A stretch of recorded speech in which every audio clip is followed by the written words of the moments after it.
You think you're being bullied by your mom, but it's all in your head, right? Mom is just teaching you how to be a proper daughter-in-law, but you're so good at playing the victim. These were the words my husband Steve said when I told him about the harassment from my mother-in-law, Pamela. She throws away the meals I make and drops the laundry I hung out on the ground. To Steve, that seems like educating a daughter-in-law. Seeing me speechless, Steve just laughed mockingly and then said something unbelievable. My name is Laura. I'm 28 and work as an office worker at a pharmaceutical company. Steve was a college friend, and we got married 3 years ago. I lost my parents around the same time I graduated from college. It was so sudden, and as an only child, I felt doomed to a lifetime of loneliness. My parents didn't have much interaction with relatives, so mostly their acquaintances and friends attended the funeral. Without time to grieve, I started working at the company where I was hired as a new grad and met Steve through a friend. Out of pity for me losing my parents, Steve often took me to his parents' house from the beginning of our relationship. His parents welcomed me like their own daughter, and I never doubted our good relationship, even after marriage, often enjoying my mother-in-law's cooking. I wanted to continue working even after having children.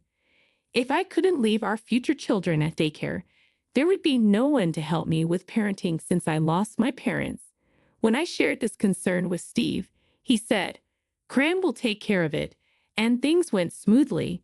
I ended up living with Pamela at my in-laws' house. My father-in-law was away on a job assignment, so it was just me, Steve, and Pamela living there. Things were fine at first, but after 3 years of living with my in-laws and not being able to conceive, Pamela's attitude towards me changed noticeably. She would say, "Laura, how many times do I have to tell you? You're the youngest in this house, so you should do the housework." On weekends, Pamela would always push her cleaning and laundry onto me. Even though I was living in their house and doing most of the household chores, Pamela just didn't seem to like me. She would purposefully drop my freshly laundered clothes in the yard and dirty the wash dishes, making me wash them again. She constantly nagged me over trivial things and lectured me about not being able to provide grandchildren yet. I was already feeling broken inside, and Steve's lack of understanding made it worse. I repeatedly told Steve about Pamela's harassment and insults, but his response was always, "You're imagining things, overthinking it." At that time, Pamela never harassed me in front of Steve, so maybe he couldn't believe his mother would do such awful things. But even without that, Steve's attitude was unacceptable. It was as if Pamela was the victim and I was the villain, making me realize I had no allies in my in-laws' house. Once Steve showed he didn't believe me, Pamela's harassment intensified. What used to be done behind Steve's back now happened even in front of him, like verbal abuse and harassment. Finally became pregnant around this time, but even as the tough period of morning sickness passed and I entered a stable phase, my heart wasn't light. Going on maternity leave and being constantly subjected to Pamela's relentless harassment, and Steve not only disbelieving me but joining Pamela in belittling me were the main reasons. Even Steve, who was so happy when he first found out about the pregnancy, now joined Pamela in calling me a woman who does nothing but eat and sleep. I knew stress was bad for the baby, but I saw no solution. Despite the situation, the only person I could turn to for help was Steve. I decided to have a serious talk with him, recounting all the mistreatment from Pamela and hoping for a change in his condescending attitude for the sake of our unborn child. I picked a weekend and approached Steve, who was relaxing in the living room. "Hey, there's something I want to talk about." As I said that, Steve lazily lifted his face from his mobile phone. "Lately, both you and Pamela have been really cruel to me, and when Pamela harasses me, you just ignore it and pretend it's not happening. Can you stop doing that?" Steve, seemingly unsure whether to listen or not, stared blankly into the distance, then mockingly focused back on me. That's just you overreacting. What mom does isn't harassment or anything. How can you say that? Throwing away the food I make without touching it, deliberately littering my room, isn't that harassment? Maybe mom is just trying to educate you to be a proper daughter-in-law. Why can't you understand that? Steve's words made my vision blur with disbelief. I unconsciously placed my hand on my stomach and looked down. There's no way I can raise a child in this awful in-law's house. Steve and Pamela's mindset will definitely have a bad influence on the child. Maybe it's normal for you and Pamela, but it's hard for me. I'm at my limit. My hand on my stomach trembled slightly. My anguished cry tore through me, but it didn't reach Steve. All that came back was his mocking laughter. At my breaking point, Steve said, "If it's so bad, why don't you leave? Neither mom nor I would be troubled by your absence." Steve's unexpected suggestion stopped my thoughts for a moment. But then I exclaimed, "Supporting my belly? What are you saying?" "I'm pregnant, you know." Steve looked at me as if to say, "So what?" and let out a dry laugh. "Ha, that's right. You have nowhere to go if you're kicked out. Poor thing, with no parents or a home to return to, you have no place to rely on." Steve's mocking voice echoed in my ears. I bit my lip and glared at Steve with anger in my eyes. What's with that look? Overwhelmed by my intense gaze, Steve looked slightly displeased. "I'm going back to my parents' home," I said. After a moment of silence, Steve burst out laughing. "Go back if you can. You'll probably end up sleeping on the streets, talking big about going back to your parents' home." As Steve's laughter continued, I pulled out a large Boston bag from the closet and started packing clothes and valuables. Steve seemed to believe I had no place to go other than his parents' house. He thought that even if I said I would leave out of stubbornness, I'd ultimately have no choice but to return. Pamela, hearing the conversation, came over and said, "It's your fault for not following our house's rules." Like Steve, Pamela seemed to be saying I should leave if I didn't like it. I had no intention of ever returning to my in-laws' house. Once I settled down after leaving, I planned to send divorce papers. After packing, I muttered to Steve and Pamela, still laughing unpleasantly, goodbye. I had decided then to raise this child on my own. They would never see the face of my unborn child. A year has passed since I left the in-laws' house. I successfully gave birth to a girl and am struggling with parenting alone. I haven't returned to the in-laws' house. 3 months after leaving, I sent Steve divorce papers, which were processed without issue. I'd also requested child support at the same time. But Steve hasn't paid child support, so it seems I'll need to talk to a lawyer and negotiate with him in the future. Trying to lift my sinking spirits, I looked up at the towering high-rise in front of me. A sign saying "Model Room Open for Viewing" stood at the entrance, and occasionally other visitors came to look around. I was thinking of buying a condo before returning to work. Where I'm living now is far from both my workplace and the nearest childcare center, making it inconvenient. Considering I'll be raising my child alone, I want to settle down in a fixed place soon. Fortunately, I have ample funds to buy a condo. After registering at the reception on the first floor, I was shown to a room on the top floor. Following the guide, I rode the elevator up. Arriving at the 50th floor, the elevator doors opened, and I was surprised. The person I saw was just as shocked to see me. The employee assigned to guide me turned out to be Steve. He was supposed to be working at a securities firm when we were married. But when did he switch jobs? Steve must have never imagined meeting me here. Clearly unsettled, he was darting his gaze around.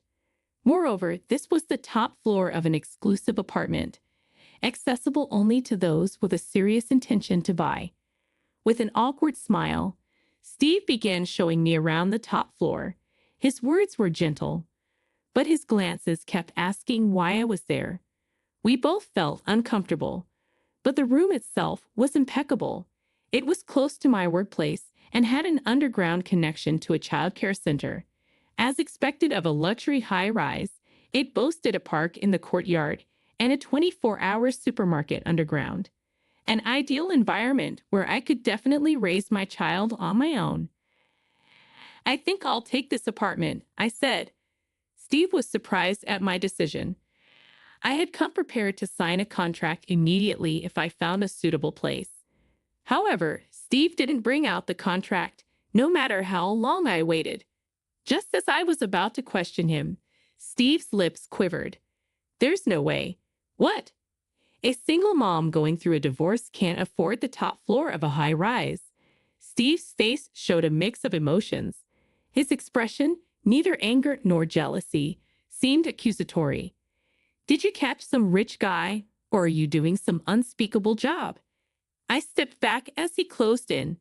"No, I just sold my family home for a bit more than expected." "Your family home?" And then recounted the events of the past year. After leaving my in-laws, I moved back to my family home, which was in my name. Both my parents had passed, and the house was too large for me alone. The impressive water garden, a hobby of my father's, must have added to its value. Just before the baby was born, someone wanted to buy it, but that doesn't mean it would sell for enough to buy the top floor of a mansion, right? Steve's skepticism was understandable. The house was old and showing wear. I thought it would only cover living expenses for a while, but the buyer was a well-known, wealthy individual. He was more interested in the water garden than the house itself, offering 5 times the market value for it. I explained that the garden was a hobby, not professionally landscaped, and that I barely maintained it. However, the buyer liked the foundation and planned to have a gardener reshape it to his liking. His willingness to pay so much, even after seeing its current state, led me to sell the house. He even added a living allowance to the price as he felt bad for buying me out. This allowed me to live nearby in an apartment, focusing on childcare without financial worries. Hearing my story, Steve's eyes sparkled briefly, then his attitude changed, and he humbly apologized. "I'm sorry about what happened. Can we start over?" Confidence oozed from Steve's face as if he was sure I wouldn't refuse. But I didn't take his offered hand. "I can raise my child and live well without you. I have no desire to live with someone who looks down on others."